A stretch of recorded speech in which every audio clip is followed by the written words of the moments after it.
नमस्कार बच्चों, देखिए प्री बोर्ड परीक्षा 2025 कक्षा 10वीं विषय सामाजिक विज्ञान का ये प्रश्न पत्र है। तो यहाँ प्री बोर्ड का इसमें हम देख लेते हैं कौन से क्या उत्तर रहेंगे और कौन से सही है। जैसे पहला हमारे पास सही विकल्प का चयन कीजिए। लौह अयस्क निम्न प्रकार का संसाधन है, तो ये हो जाएगा अनवीकरणीय योग्य है।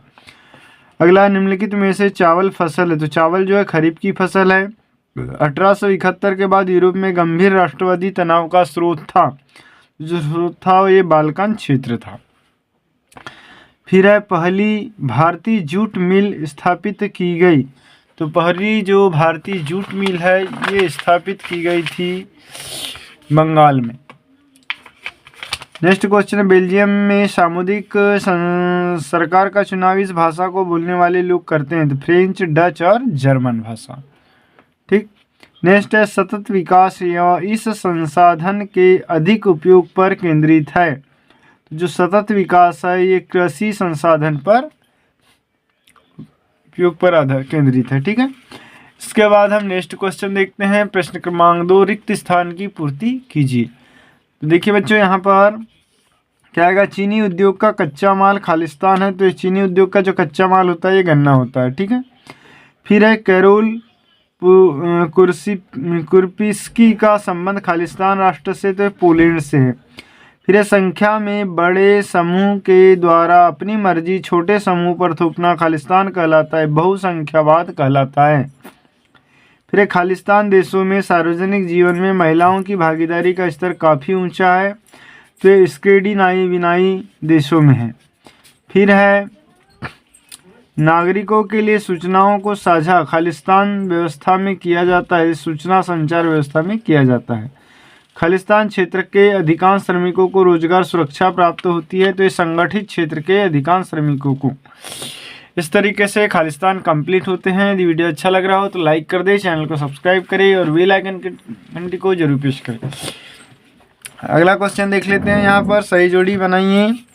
अफीम, तो अफीम जो आ जाएगा ये चीन में होता है। ठीक है। फिर है एल्यूमिनियम, एल्यूमिनियम हो जाएगा बॉक्साइट। बारदोली सत्याग्रह गुजरात से संबंधित है। औषधता ये विश्व बैंक।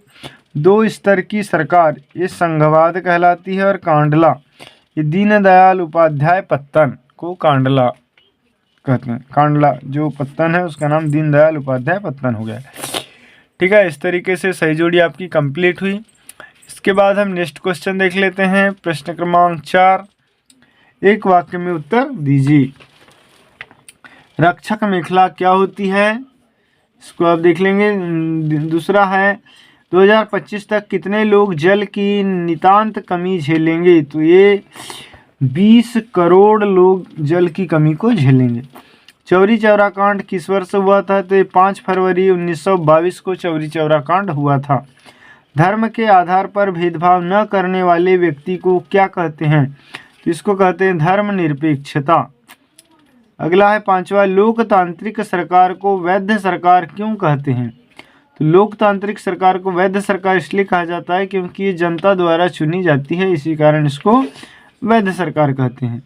जमाकर्ता और कर्जदार के बीच मध्यस्थता की तरह कौन कार्य करता है, तो ये बैंक जो है जमाकर्ता और कर्जदार दोनों के बीच में कार्य करता है बैंक।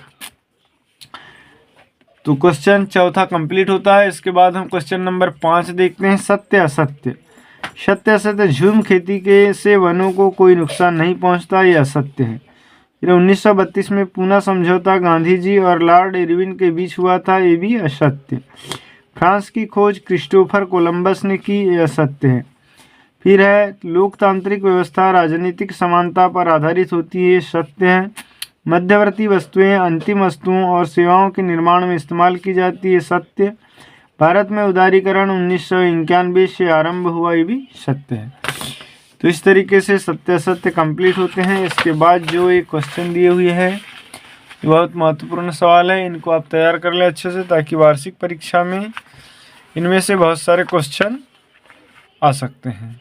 ठीक है। यदि वीडियो अच्छा लगे तो लाइक कर दे, चैनल को सब्सक्राइब कर दे और बेल आइकन घंटी को जरूर प्रेस करें। Thanks for watching.